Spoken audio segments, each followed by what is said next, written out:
এটা হচ্ছে বিল বোধহয়, এগুলাকে বলে দঞ্চা। এগুলাকে এই যে কাটলো, তো এগুলা দিয়ে মানুষ জ্বালানির কাজে ব্যবহার করে। আর জোড়া পুকুর যেটা আমরা বলছিলাম, এদিকে না, জোড়া পুকুর বলতে এখানে একটা পুকুর, এখানে একটা পুকুর, জোড়া পুকুর। তো আমার কাছে আজকে মনে হচ্ছে সেই 20-25 বছর কিংবা 30 বছর আগে আমরা আমাদের গ্রামে যে পরিবেশ দেখতাম,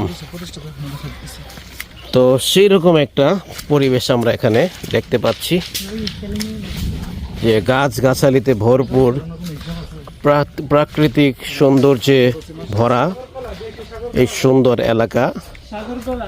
কই? আচ্ছা আচ্ছা, এগুলা সাগর কলা ধরে নেই মনে না? ধরে ফুল টুল নাই ইনশাল্লাহ।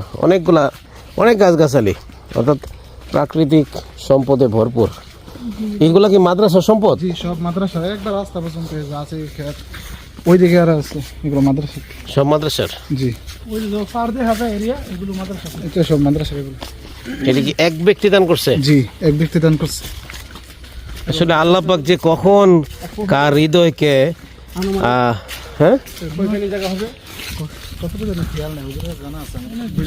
আল্লাহ পাক যে কখন কার হৃদয়কে সিনাকে খুলে দেন এবং কার দ্বারা দিনের কাজ নেন, আমরা আসলে বলতে পারি না।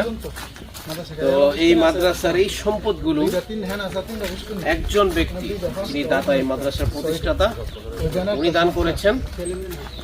এবং আজকে হাঁটি হাঁটি পা পা করে এই মাদ্রাসা কিন্তু অত্র এলাকার সুনাম ছড়াচ্ছে এবং এই এলাকার একটি প্রসিদ্ধ দ্বীনি প্রতিষ্ঠান হিসাবে উঠে দাঁড়িয়েছে। আপনারা দোয়া করবেন এবং এই প্রতিষ্ঠানের পাশে থাকবেন।